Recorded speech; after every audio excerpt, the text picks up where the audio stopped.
Can you explain your workflow when integrating live instruments or vocals into your DJ sets? So I can integrate instruments in one of two ways. The first way is what you see over here. This, show it to the camera here. Akai MPC Live 2. And it's a beat pad. I can do loops on it. I have a bunch of favorite instruments that I can use. So right here, I got my bongos, piano, drums, saxophone, bass guitar, all kinds of drums. And the way I integrate that is I will take the out from the MPC Live and use the auxiliary channel on my Rain 72 here, and I'll use the volume control to bring it up. All these are mixed the way I want them, so all I have to do is choose the master volume, and that's one way I integrate instruments into my live set. That's for me.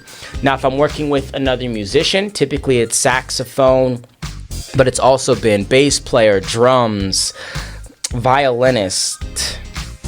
Is there anything else I've used before? Keyboardist. So if I'm integrating them, what I'll do is I'll use a separate mixer, typically a Yamaha mixer, and I'll have my DJ stuff into one channel. I will have whatever instrument that I'm using into the next channel, and then I will mix it on that dedicated mixer.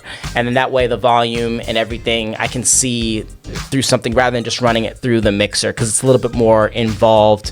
And typically I'll have them go wireless so they can be out in the crowd. That makes it, you know, really feel like a show. It's not just me and an instrumentalist, but, you know, the saxophonist is in the crowd, like right in people's faces. They can hear it, they can see it, and that makes for a very cool show. So I think that's everything for my workflow. You just kind of use your ears to balance everything out. It's very important also when you're first starting out to either to use different tests, right? So you want to listen to it from behind the booth with your ears.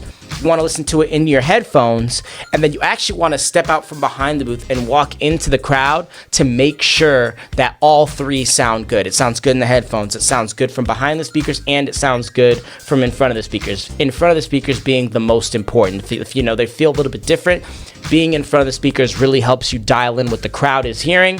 And then once you do that, you can just kind of DJ, they'll do their thing, you communicate, hand signals, you know, up, down, perfect volume. Hey, I'm about to cut it, I'm about to switch to the next song. And I think those are the tips that I want to share for working with live instruments, how to get, you know, my instruments in there, as well as working with a live musician. Another banger for question, Sherry on. Thank you.